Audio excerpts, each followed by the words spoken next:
Seorang ibu memberi pil tidur pada putrinya, lalu mengaduk susu bubuk yang penuh dengan semut, dan wanita itu dengan santai memberikan pada bayinya. Tak lama kemudian bayinya pun tertidur. Lalu ia pergi ke sebuah apartemen untuk berselingkuh dengan mantannya. Namun saat itu sang suami tiba-tiba pulang ke rumah dan melihat botol itu dipenuhi oleh semut. Sang suami merasa ada yang tidak beres. Ia pergi ke kamar dan melihat putrinya sudah pingsan. Dengan cepat ia membawa putrinya ke rumah sakit. Untungnya usaha keras dokter untuk menyelamatkan nyawa putrinya akhirnya berhasil. Pria itu membawa putrinya pulang ke rumah, tetapi saat hendak tiba ia melihat istrinya sedang bercumbu dengan pria lain di ujung lorong. Menumbuhkan dendam pada si pria itu, hingga ia bersumpah bahwa istri dan selingkuhannya akan menerima ganjaran yang setimpal.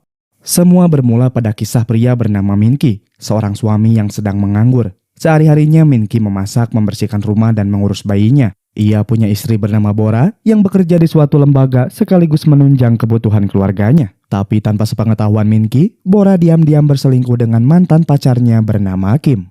Suatu hari sepulang kerja bukannya pulang ke rumah, Bora malah mampir terlebih dulu ke apartemen selingkuhannya. Mereka bertemu di pintu hingga pada akhirnya melakukan hubungan seksual. Sementara Bora bercinta dengan mantan kekasihnya, Minki terlihat sedang asik membaca buku tentang kisah percintaan. Setelah capek mencari pekerjaan, Minki sering mendatangi toko buku bekas yang ada di dekat apartemennya itu. Setelah selesai membaca, Minki lalu menjemput anaknya yang dititipkan di tempat penitipan anak. Saat berada di lift, ia bertemu dengan teman lamanya yang baru saja pindah ke apartemen tersebut bernama Myung. Minki membantu Myung mengangkut barangnya. Sebagai balasan, Myung memberinya nomor telepon berjaga-jaga jika Minki membutuhkan bantuannya.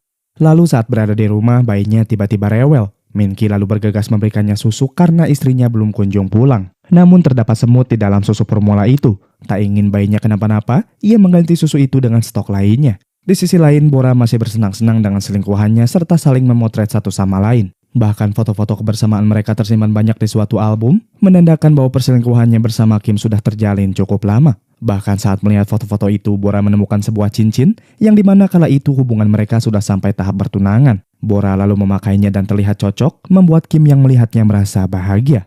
Kemudian Kim mengantar Bora ke apartemennya menggunakan mobilnya Bora. Lalu Kim memberi duplikat kunci apartemennya yang disatukan ke dalam kunci mobilnya Bora, agar Bora bisa datang ke rumahnya meski saat Kim tidak ada di rumah.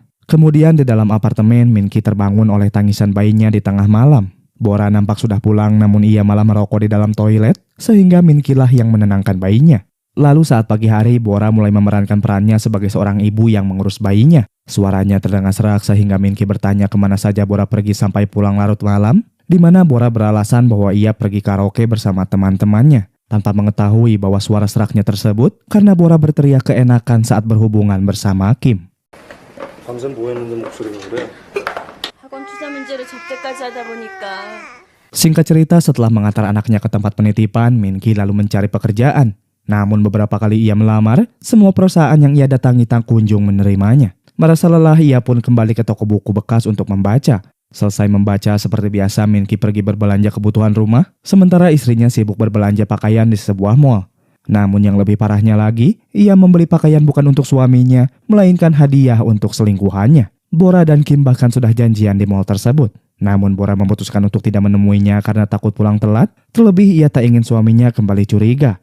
Bora kemudian pulang, sementara Kim menunggunya sampai larut malam. Singkat cerita, Bora pulang sambil menjemput putrinya. Telepon rumah kemudian berdering, namun ketika Minki mengangkatnya, tiba-tiba sambungannya diputus. Menandakan bahwa telepon tersebut tak lain dari Kim yang masih menunggu Bora di mall. Tak terlalu memperdulikannya, Minki lalu membereskan beberapa pekerjaan rumah, seperti menyiapkan makan malam dan mencuci pakaian keluarganya, hingga saat ia beristirahat dengan menonton sebuah sinetron, telepon rumah kembali berdering. Minki mengangkatnya namun tidak berbicara karena fokus nonton, sementara Kim juga tidak berani bicara duluan karena takut suami Bora yang menjawab. Bora lalu memarahi Minki karena malah bersantai sementara bayinya menangis dan Bora sedang menunggu telepon dari kantornya. Padahal Minki hanya ingin beristirahat, mengingat semua pekerjaan rumah sudah ia selesaikan. Tak sampai di situ, omelan istrinya bahkan semakin menjadi-jadi hingga mengungkit tentang masalah nafkah, bahkan merendahkan kodrat Minki sebagai kepala keluarga. 당신이 쉬는 건 이해하는데 무슨 말 좀 해봐.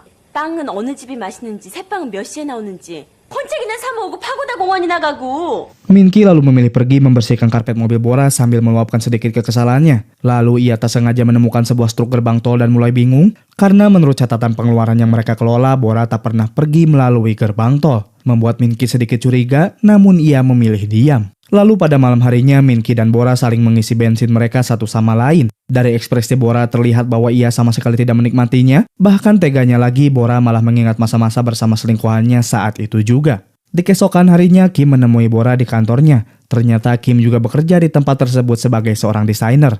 Lalu saat mereka berdua, Bora sengaja menutup tirai, di mana saat itu juga dengan bejatnya keduanya memulai adegan usluk-usluk. Setelah puas bersetubuh dengan Kim, Bora lalu mendapat telepon dari resepsionis yang memberitahu bahwa suaminya berada di sini. Bora dan Kim kepanikan hingga bergegas merapikan kantornya. Begitu pula dengan Min-ki yang heran mengapa kantor istrinya ditutup oleh tirai. Ia lalu masuk dan melihat Bora dan Kim seolah-olah sedang bertugas. Kim lalu menyapanya sebelum kemudian pergi meninggalkan mereka. 안녕하세요. 말씀 많이 들었습니다. 일 많이 도와주신다고요. 어떡하지? 전 선약이 있어서요. Setelah itu di dalam mobil, Min-ki merasa bahwa istrinya berbeda. Ia bahkan kebingungan dan bertanya mengapa Bora melepas sepatu di kantornya tadi. Si Bora yang enggan menjawab lalu mengganti topik pembicaraan, membuat Min-ki sedikit kesal hingga fokusnya hilang hampir menabrak pejalan kaki. Atas kejadian itu, Min-ki berniat pergi ke bengkel kecil untuk mengganti rem mobil agar lebih murah jika dibandingkan bengkel resmi. Bora lalu menyindirnya, menyebut bahwa Min-ki orangnya perhitungan. Di mana setelah mendengar hal tersebut, Min-ki hanya bisa istighfar. Setelah itu, Bora turun di depan apartemen mereka. Sementara Min-ki pergi untuk membeli berkas-berkas lamaran kerja. Namun bukannya pulang ke rumah, si Bora sengaja naik taksi dan pergi ke apartemen selingkuhannya. Dirasa tak cukup setelah apa yang mereka lakukan di kantor tadi, kali ini Bora sengaja merayu Kim agar mau berhubungan intim dengannya. Di mana setelah Kim melihat cincin tunangannya dipakai di jari Bora, keduanya pun kembali melakukan adegan panas. Di sisi lain, Min-ki menyadari terdapat sebuah kunci apartemen yang menyatu dengan kunci mobil istrinya. Kunci itu tak lain pemberian Kim agar Bora bisa datang kapan saja ke apartemennya. Dan dari sinilah kecurigaan Min-ki semakin kuat terhadap pengkhianatan istrinya. Min-ki lalu pulang dan mendapati istrinya tidak ada di rumah. Ia sempat berpikir positif bahwa sikap istrinya semakin hari semakin beda mungkin karena dirinya pengangguran. Untuk itu Min-ki membuat lamaran kerja sebanyak-banyaknya dan berniat lebih giat lagi dalam mencari pekerjaan. Namun sekuat apapun ia berpikir positif, insting seorang suami terhadap pengkhianatan istrinya semakin bertambah. Untuk itu, Min-ki mengkalkulasikan beberapa hal yang ganjal, seperti struk gerbang tol yang ia temukan, sebuah kunci apartemen yang tiba-tiba menyatu dengan kunci mobil istrinya, berduaan dengan Kim tanpa menggunakan sepatu di kantornya, serta jarak tempuh pada odometer mobil yang tidak sesuai dengan catatan pengeluaran, menandakan bahwa istrinya sering menempuh perjalanan yang jauh. Min-ki lalu berspekulasi bahwa Bora memiliki hubungan dengan Kim. Untuk itu, demi memastikan kecurigaannya tersebut, keesokan harinya Min-ki pergi menaiki bus menuju apartemen Kim saat Bora dan Kim bekerja. Melalui sebuah logo apartemen dan nomor kamar yang terdapat pada kunci yang mencurigakan tersebut, pada akhirnya Min-ki berhasil tiba di apartemen Kim. Ia lalu memasukkan kunci dan terkejut ketika mengetahui bahwa kunci tersebut rupanya cocok. Min-ki lalu menghela nafas untuk mengumpulkan kekuatan sebelum masuk ke dalam. Perlahan Min-ki memasuki rumah tersebut. Terlihat sebuah kasur yang masih berantakan, serta beberapa tisu yang berserakan. Namun kecurigaannya ternyata benar. Ia menemukan beberapa foto kebersamaan istrinya bersama Kim, baik foto biasa maupun foto-foto yang vulgar. Tak hanya itu, rasa sakit di hatinya kian mendalam ketika melihat sebuah album di atas kasur yang menunjukkan kebersamaan mereka baru-baru ini, hingga pada puncaknya ia menemukan foto Kim bersama bayinya. Menjadi jelas bahwa perselingkuhan istrinya bersama Kim sudah terjalin sebelum mereka menikah, bahkan lebih bejatnya hubungan mereka masih terjalin sampai saat ini. Mengetahui hal itu, Min-ki sangat amat terpukul. Membuat perasaannya depresi, kecewa, kesal, dan campur aduk. Namun ia tak bisa berbuat apa-apa selain merasa gagal menjadi kepala rumah tangga, sebab ia tidak bisa memberi nafkah pada istri dan anaknya. Bahkan ketika berada di apartemennya, Bora kerap bertanya kepada Min-ki, namun Min-ki hanya bisa terdiam.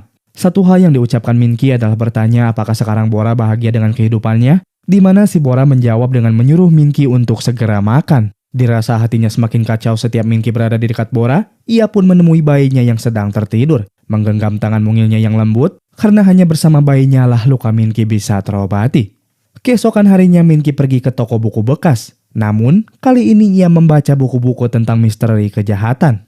Pulang ke rumah, Min-ki mendapati istrinya sudah bersiap untuk pergi bekerja. Meski Bora sempat berpamitan, Min-ki tahu bahwa istrinya akan pergi berselingkuh dengan Kim sehingga ia tidak perlu menjawabnya. Benar saja, Bora dan Kim terlihat sedang berkencan di sebuah pantai. Bahkan ketika pulang ke apartemen Kim, mereka lagi-lagi saling bertukar syahwat. Setelah itu, Bora pergi ke kamar mandi, tempat di mana ia melihat tumpukan perlengkapan bayi. Bora yang kebingungan menanyakan hal tersebut pada Kim. Lalu Kim menjelaskan bahwa ia menginginkan hubungan yang lebih serius sampai memiliki anak dari Bora. Kim menyebut bahwa ia tidak ingin diperlakukan seperti pria simpanan Bora yang hanya Bora pakai untuk enak-enak saja. Untuk itu, Kim sengaja membeli perlengkapan bayi, setidaknya sebagai bukti keseriusannya kepada Bora. Namun hal itu justru membuat Bora kesal dan marah pada Kim. Bora bilang bahwa cintanya memang tulus, namun keputusan Kim yang mendadak dan sepihak itu dianggapnya terlalu egois, di mana menurut Bora hubungan tanpa status lebih baik daripada serius. Punya suami yang setia si Boranya kagak afdol, giliran selingkuhan ngajak serius malah dianggap konyol.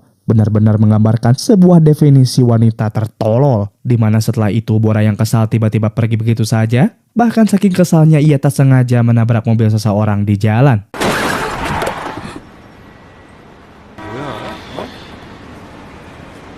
Setelah kejadian itu, Bora berniat mengakhiri hubungan terlarangnya bersama Kim. Ia mencoba menjadi istri yang baik dengan mengurus semua pekerjaan ibu rumah tangga, hingga merasakan sendiri bagaimana rasa lelah sang suami setiap harinya yang harus mengurus pekerjaan rumah, terlebih mengurus anak dan mencari pekerjaan sekaligus. Untuk itu, Bora berusaha mengembalikan perhatian Min-ki yang sifatnya berubah menjadi pendiam atau dingin tetapi tidak kejam. Namun ketika Bora terlihat kesulitan saat memasak, Min-ki menawarkan bantuan. Bora sedikit senang mendengar suaminya bicara dan ia pun menjawab dengan mengatakan bahwa Kakanda tidak perlu membantu, silahkan tonton saja TV-nya.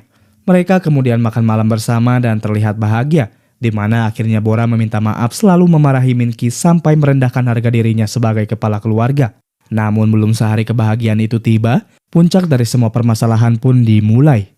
Min-ki menerima pesan bahwa kerabatnya di kampung meninggal dunia, sementara ia harus datang menghadiri pemakamannya. Suara telepon rumah kemudian berdering. Min-ki mengangkatnya namun tak ada jawaban, membuat Bora panik karena ia tahu bahwa telepon itu berasal dari selingkuhannya. Karena Min-ki harus menghadiri pemakaman kerabatnya di kampung, ia lalu meminjam kunci mobil Bora untuk pergi ke bengkel terlebih dahulu, mengingat Bora tak sengaja menabrak seseorang pengemudi di jalan. Lalu setelah Min-ki pergi menuju bengkel, Kim kembali menelpon Bora, mengatakan bahwa Kim tidak terima jika Bora membuangnya begitu saja. Awalnya Bora marah-marah karena Kim seenaknya menelponnya. Namun ketika Kim nekat akan mendatangi apartemennya, membuat perasaan Bora menjadi bimbang. Bora memiliki dua pilihan, mengusir Kim dan menjadi istri yang baik, atau pergi menemui Kim dan kembali mengkhianati suaminya. Singkat cerita, Kim yang nekat nyatanya sudah berada di depan pintu apartemen Bora. Lalu Bora yang takut suaminya keburu pulang, mengatakan agar Kim menunggu di sebuah kafe yang berada di dekat apartemennya. Bayi mungil juga terlihat masih terjaga, membuat Bora kebingungan bagaimana menghadapi masalah ini. Ia lalu berusaha mengeong bayinya agar cepat terlelap, namun sayang bayi mungil tersebut tak kunjung tertidur. Kesal, Bora lalu nekat melakukan hal biadab. Ia mencari-cari pil tidur dan menuangkan beberapa obat ke dalam mangkuk sebelum kemudian memecahnya menjadi beberapa bagian. Lalu ia memasukkan obat tersebut, dicampur dengan susu formula yang dimasukkan secara tergesa-gesa. Sang bayi kecil hanya bisa menatap ibunya dengan penuh harap. Bahkan saat susu tersebut diminumnya, tangan lembutnya beberapa kali menggapai muka sang ibu seolah menyeratkan agar jangan pergi meninggalkanku sendirian. Maaf nak, nyatanya ibumu lebih mengutamakan selingkuhannya. Kau pun harus tertidur sendirian tanpa seorang pun menemanimu. Bora kemudian menempati janjinya menemui Kim, lalu Kim bertanya mengapa Bora mencapakannya. Jika memang itu adalah pilihan Bora, Kim berpura-pura akan pergi dan tidak akan pernah menemui Bora lagi. Bora lalu menjelaskan bahwa ia tidak bermaksud meninggalkan Kim, hanya saja saat ini ia merupakan istri dan seorang ibu. Lalu sebuah pernyataan yang di luar nalar pun muncul. Kim mengungkit perkataan Bora saat Bora melahirkan bayinya di rumah sakit, menyebut bahwa bayi tersebut adalah anak dari hasil hubungan gelap mereka.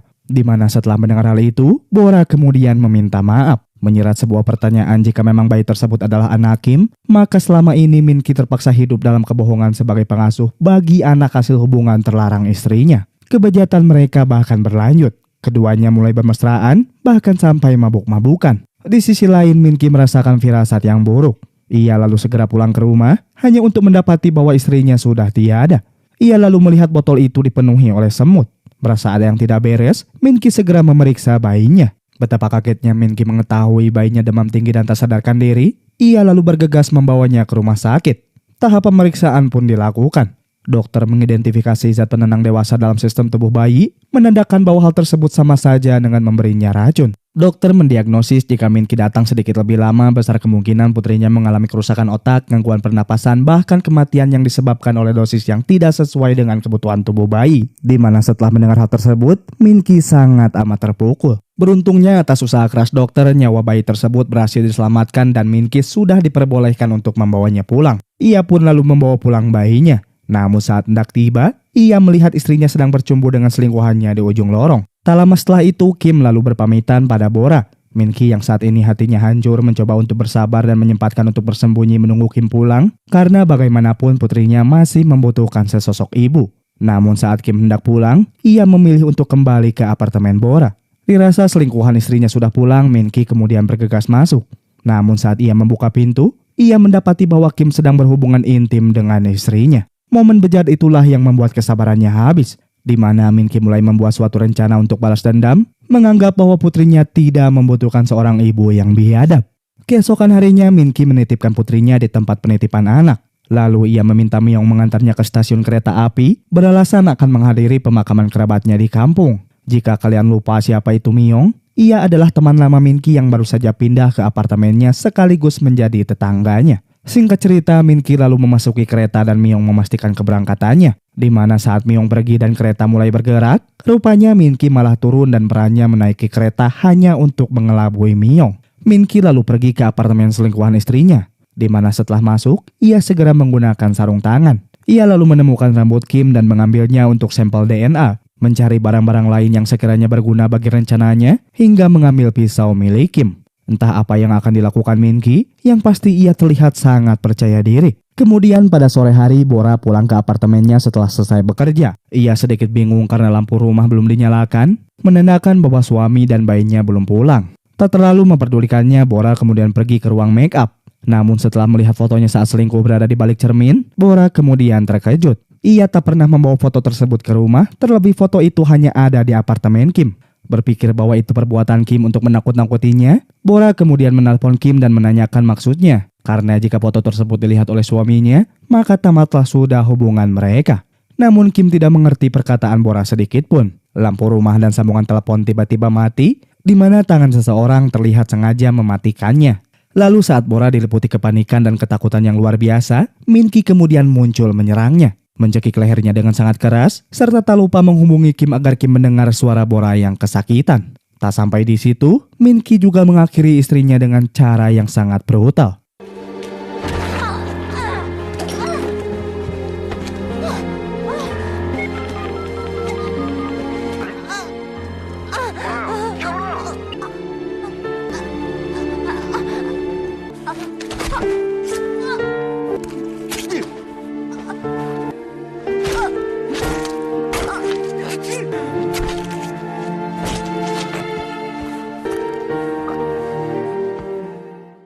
Setelah itu, Min-ki menyimpan rambut Kim di dekat jasad istrinya.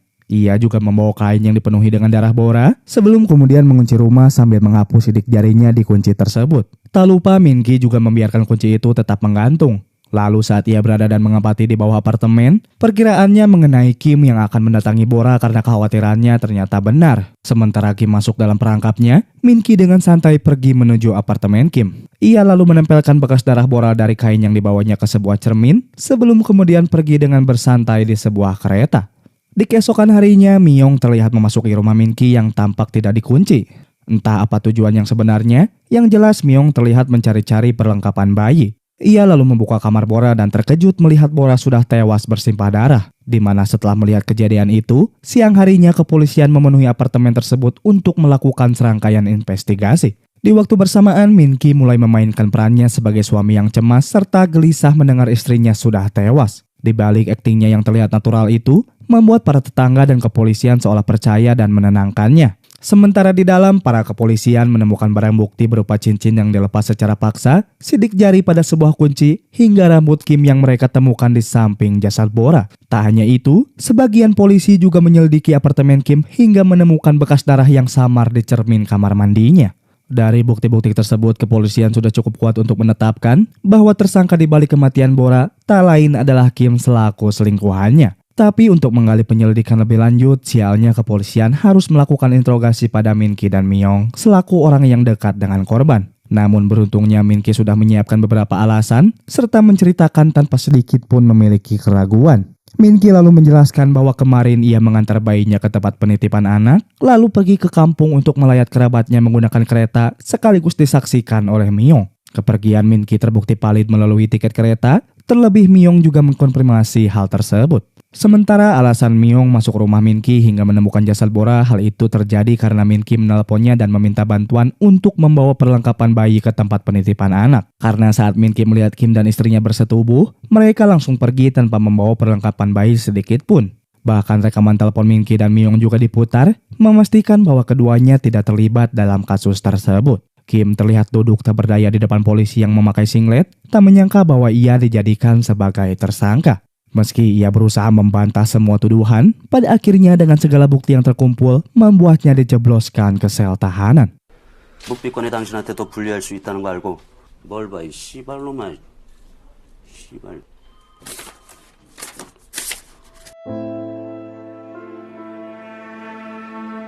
Polisi kemudian mengantar Min Ki dan bayinya pulang. Suasana rumah juga tampak tenang, menandakan bahwa sumber masalah telah menghilang. Kehidupan baru telah dimulai, dan tujuan Min Ki saat ini hanya merawat bayinya sebaik mungkin. Namun terkadang Min Ki juga merindukan Bora.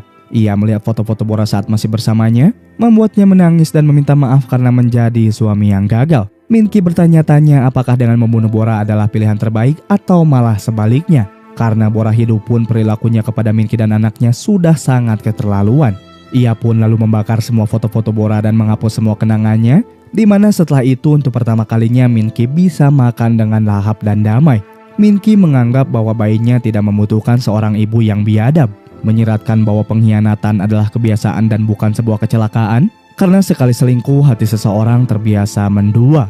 Entah Min Ki tahu bayi tersebut adalah anaknya atau bukan, namun satu hal yang pasti Min Ki memastikan bahwa putrinya jauh lebih aman jika bersamanya. Karena bagi Min Ki, bayi tersebut bukan hanya sebuah anugerah, melainkan satu-satunya harta terindah yang ia miliki.